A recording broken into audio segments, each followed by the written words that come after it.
really enjoyed this fight between Jordan Thompson and Luke Watkins. Really enjoyed that one on the undercard of Rakhimov, Joe Cordina. I liked the matchup when I heard about it. Luke Watkins, never going to be world class. Won his last 3.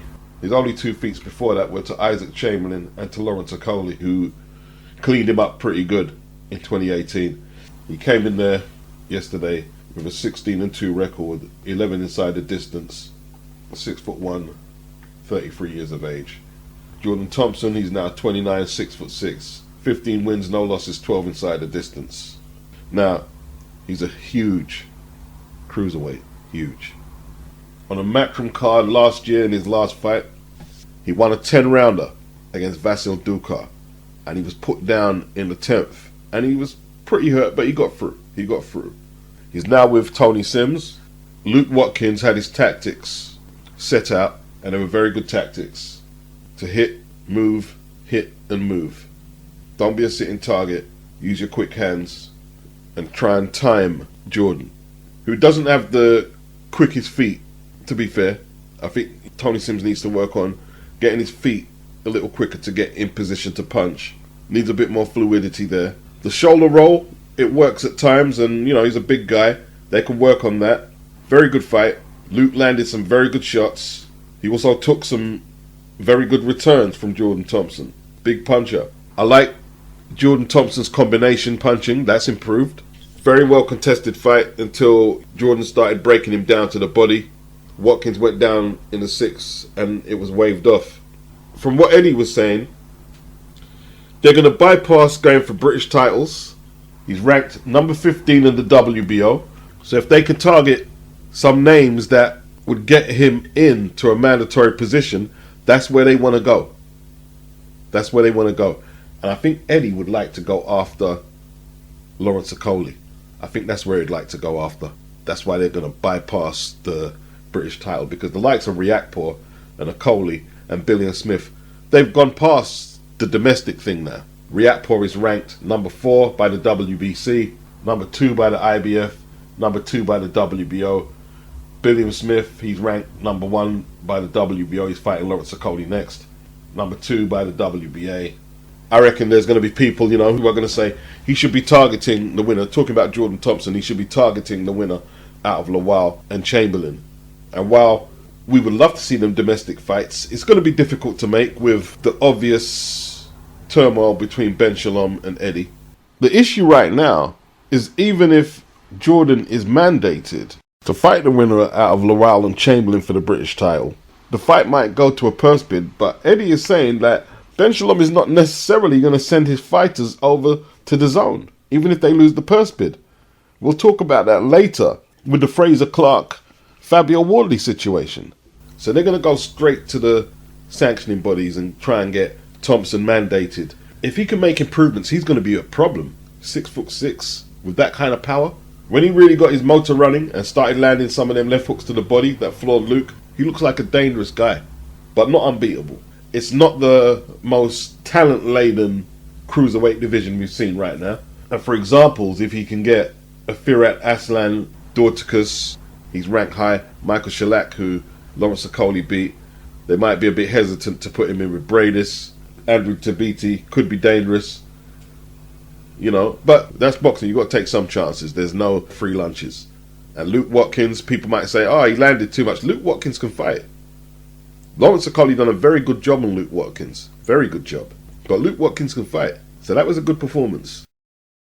Alen Babic went over to Poland and didn't really get a chance to show what he could do. The referee jumped in a little prematurely, in my opinion, but I managed to watch the whole fight from the first bell, and he did take a bit of an ass whipping, to be honest with you. As much as a lot of people are saying it was controversial, you need defense, man. You need some kind of defense. You know, if you're on enemy territory, you've got the vacant WBC Bridgerweight title, it might not mean a lot to Eddie Hearn, who forfeited this fight. He had the first options on promoting it, but he also had Joe Cordina versus Rakhimov on the same night, and he went with Joe, and Joe won the title. Babic was upset with Eddie. He doesn't believe in me, and he said he's going to show Eddie what he's all about. His opponent, RAZANSKI, who is now 15-0 with 14 inside the distance, has enough of a resume, let's just say a knockout percentage, to suggest you can't go over there and just be reckless straight away. You have to tighten up. And yeah, if you're going to be taking unanswered punches, of course the referee's going to be looking for any excuse to stop the fight. So BABIC was his own worst enemy. And he was devastated after. Of course he was devastated, you know, because he's probably burnt bridges with Eddie Hearn, but we'll see. And does Ben Shalom want to keep hold of him? Because this was a Sky card. We'll see where he ends up. I think there's still good fights out there for him. Team BABIC, I think they underestimated how serious RAZANSKI was taking this. And I'll explain later the logistics on the purse bid. And, you know, RAZANSKI done a good job in crowding BABIC early, stopping him from getting off. And although not a body beautiful RAZANSKI, he had the quicker hands and he kept beating Allen to the left hook. And Allen just never got going, basically. A right hand put him down. He shook his head as to say that's no knockdown or he's not hurt or whatever he was doing. But he got hit with a big right hand straight away. And his legs were all about the place, in all truth. And what I was screaming was a hometown stoppage because I only saw the highlight. Looking at the full film of the fight, you need to defend yourself better, BABIC. BABIC needs better defense. Let's put it that way. Well done, RAZANSKI. The Polish outfit, who won the purse bid for this fight, were backed with a bid that was subsidized by the government, which means they want domestic boxing in Poland. And this is going to be the event that they build off that. And now they've got a world champion. It might be a BRIDGERWEIGHT champion to a lot of other territories who don't value that weight class, but to the Poles, yo, RAZANSKI is our guy. He's our world champion. We're going to hold world title fights over here. Now, I have a feeling that some of you in the comment section are laughing. Really beats Polish boxing, BRIDGERWEIGHT belt. It's a bit of a joke, isn't it? I tell you what, you tell the people who are going to be employed working in the arenas and the events and getting jobs when the Poles start putting cards on, and you tell the upcoming Polish boxers who are going to be on these cards and get to be on national TV and begin to make their way up the pros that this is a joke. No, it's as real as it needs to be, bruh. People are seeing the potential of boxing now in this era, the social media era. We don't have to run to other countries. We can have our own infrastructure here. It's as real as it needs to be, bruh. It's as real as it needs to be. I have a feeling we're not going to be waiting another year and change for the next BRIDGERWEIGHT fight. They're going to want to organize another event with RAZANSKI headlining, WBC BRIDGERWEIGHT champion, because, you know, like, RAZANSKI didn't take any punishment, and they'll have a look to see if they can outsource the card to Sky, DAZN or BT, or wherever wants it. And if not, we'll just put it on national TV here and have a party here. Yeah, it's good business. It's good business. The government subsidized that bid. That means they have a plan in hand. And good luck to them. Martin Bakole was on the undercard. He smashed up this Ukrainian lump, Shevazutsky. He weighed in 280, which a lot of people are going to say is really heavy. It is heavy, but he weighed in 275 against Tony Yoka. It's only 7 pounds difference. And he weighed 282 for his one outing he had in 2021. So Martin is deciding to come in heavy. I don't know if the person who designed his shorts ran out of cloth. They haven't worn shorts that short for years, Martin. But it's all good. He won in the third round. His opponent was unbeaten, 10-0 with 8 inside the distance, I believe. Shevazutsky.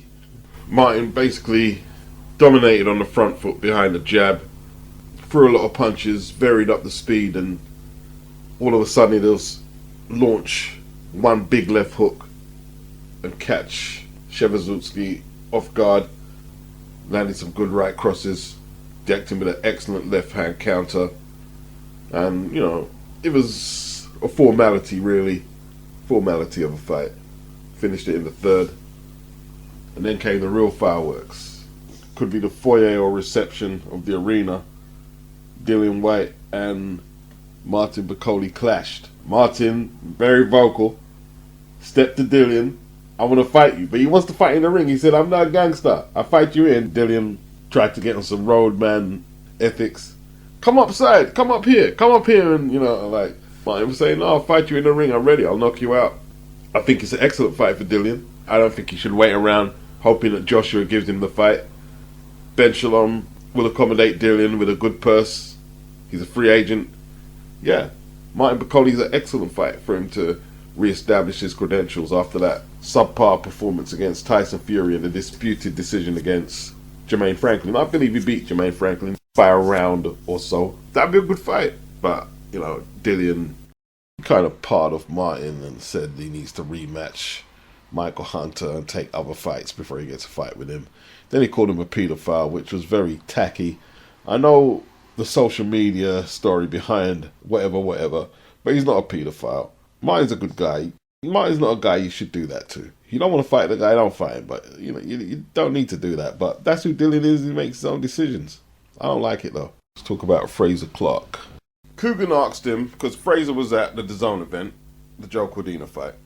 Coogan asked him, do you want it? The Fabio Wardley fight. Frazer says, yes. I want it, preferably on Sky. What does that mean exactly? So, if the purse bids goes to DAZN, you're not going to take the fight? Fabio Wardley's the champion. And then Ben Shalom got involved. Oh yeah, well Fabio's a free agent, he's a free agent. Fabio's a free agent, but he has a relationship with Eddie. And they've built up a working relationship where he's British champion, earning good money on DAZN. For years, Eddie hasn't tied down a number of fighters to contracts and they've had successful relationships. But with Ben, Double X and Sky and the recent patterns, and look, fair enough, you know, if they're not contracted to Eddie, it is fair game. It is fair game. But Eddie's got to look at that now. You know, David Adeleye, he goes to the AJ Franklin press conference to confront Fabio Wardley. So you're thinking, hey, that's cool, you know, like, get some promotion. And then he says, yeah, I want to fight you for the British title, but you've got to fight on BT because no one watches DAZN. So you guys are calling out Fabio to tell him that he's got to come over to BT and he's got to come over to Sky. But you're calling him out. He's not calling you out. What's going on? He's the champion. He doesn't have to call out the contenders. Either you agree to fight him on Sky or let it go to a purse bid and see if your promoter can get it on your network. I mean, whether it's David or Frazer, they're not going to get any more money than what either their promoter or the rival promoter bids for the fight. I mean, Fabio gets the biggest split anyway because he's the champion. Regardless of what network it ends up, you'll get whatever they bid for the fight.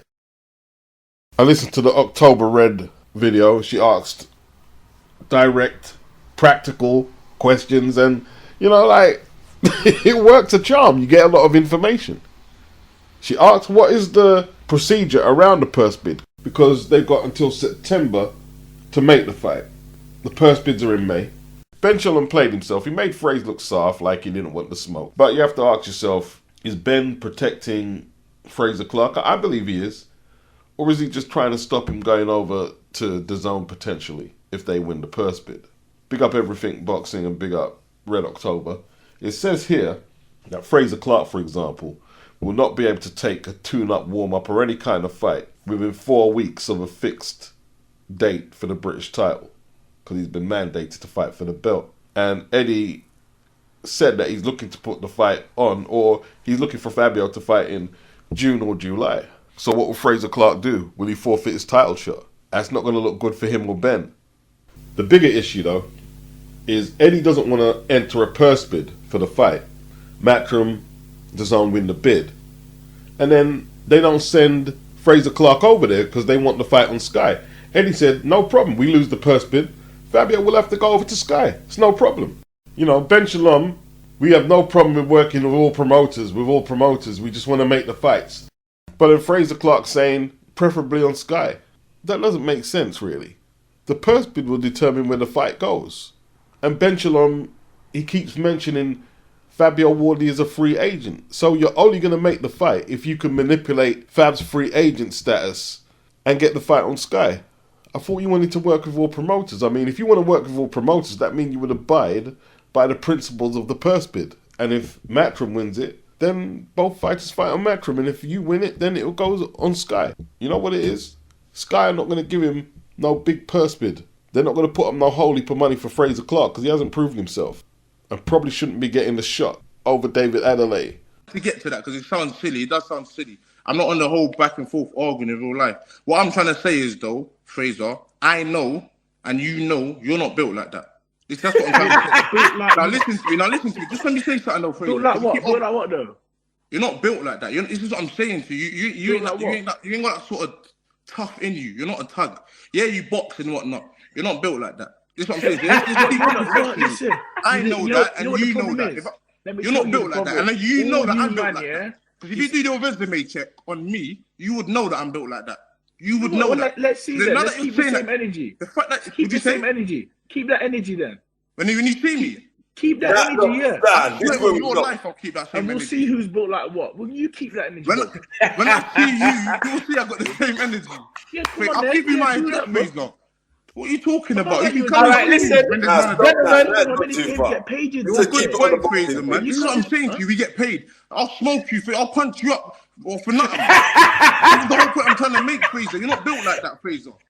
That was Stamina for Sale today. What do we know about David Adeleye? He's a good smack talker. He smack talks with the best of them. Frazer Clarke, he held his own. And neither man would concede an inch. Maybe they should bypass the British title and Fabio Wardley and just get it on. You know? If the build-up's going to be like that, and if the fight delivers as well as both of them are going at each other, forget the British title. But of course, it could come down to networks again. Well, just because it's not a British title fight, it doesn't mean you couldn't hold a purse bid. Ben versus Frank, go for it. I'm preparing for that big fight when it comes. I'm just kind of going one fight at a time and building, so I know by the time I get to that finish line, I've got something in the tank. I'm going to push whoever's in front of me. I'm going to try and compete with, and that's just how I'm getting on with this year. I've had my first fight, my next fight. I've spoken to my coach. Hopefully, I can fight July times August. Keep that momentum, and then by December, there's rumours going around I'm going to be in a big showdown, and I can't wait. Well, the two-time world champion was speaking at the opening of an Under Armour store at an academy in Battersea. He hinted there might be some truth behind the rumours of a December showdown between him and Deontay Wilder. I'd like to see that. Reports suggest Tyson Fury could face Alexander Usyk in an undisputed world title fight on the same bill. Two heavyweight clashes on the same night. I've never heard of anything like that before, but I've worked in boxing for many years, and I've worked with Skill Challenge Entertainment, Matchroom Boxing, 258 Management, and I tell you what, they deliver. So if rumours are circulating, there might be some truth behind it. We're all assuming that AJ's talking about Wilder, and Eddie said that he's going over to Saudi Arabia to have talks about an AJ Wilder fight. So let's assume he's talking about Wilder. Because there's too much coded talk in boxing. There's too much coded talk. But, we'll assume that he's talking about Wilder. With a Dillian fight still possibly in the pipeline for July. I don't consider Dillian a warm-up for Anthony Joshua. I don't. I believe he beats Dillian, though, with something to spare. But it's not a warm-up. And then we go into the Deontay Wilder fight December. Now, what I don't get is we've been talking about a potential fight between the two since 2017. Why are we having tune-ups? Why don't they just go straight into the fight? The ring rust argument is ridiculous. You fight infrequently anyway. All fighters, AJ, Wilder, Fury, they all fight infrequently. Usyk. So you're all at the same disadvantage, really. Ryan Garcia's situation is different to Tank's. Ryan needed to take the tune-up because Tank took one. His promoter told him to take one. He's less inexperienced at championship level than the likes of AJ and Wilder. You needed to take the tune-up. But with Wilder and AJ, we just need the fight. We just need the fight. That's all we need. But why is Eddie telling us he's going out there? AJ hinting. Wilder's hinting the fight's on. Malik Scott's hinting it's on. But I haven't heard nothing from Bob Arum or nothing from Frank Warren. And Tyson Fury has shut down the rumours, insisting they were all bullshit on his side of the non-existent negotiating table, because it's all supposed to be part of a proposed tournament. Wilder versus AJ, the winner takes on the winner of Fury versus Usyk. But according to Tyson Fury, it's all bullshit. Usyk, his promoter Alexander Krashuk, has now jumped in, throwing shots at Tyson Fury. He's shitting his pants again. Neither Fury or Usyk have yet to confirm their next move in the division. The negotiations collapsed just the other month, and Usyk is still talking about making a voluntary defense against Daniel Dubois. Fury's talking about, well, not Fury, but the rumours are that he's set to fight either Andy Ruiz or Zhilei Zhang, who's got a situation with BT right now, Frank Warren. It might just be Adrian Wilder going over to Saudi. Clearly there is an ambition to do so. Clearly Prince Khalid has ambitions for these sort of things, and the Kingdom of Saudi Arabia certainly has the money. If you're gonna put these fighters on this bill, which is, I'm pretty clear, is the ambition, you're going to have deals in place with a variety of different broadcasters, because all these fighters, you've got BT in the mix, you've got DAZN in the mix, you might even have ESPN in the mix for one of the other fighters if we talk about other deals that are available, and it depends upon quantum of cash being paid to the fighters is the challenge. I think the broadcast and output deals will become the challenge. I think it's real. Yeah, I do think it's real. I didn't just say it because I picked it out of my backside. I heard it from two very no coincidence that Anthony Joshua has decided he's not going to fight again until December. These aren't coincidences. These are because there was a dynamic and an opportunity to do precisely that, and it will change the landscape. And it's no doubt that the Saudis want to do this, but it's whether they can deliver the fighters to the table, not from a financial point of view, but just simply from the broadcast output point of view. A lot of people don't want to hear the negatives, but we have to discuss it because these things have brought down so many fights. You know, we're dealing with DAZN, Macron, BT, Top Rank. That's why I can't really enthusiastically look too far forward. The politics.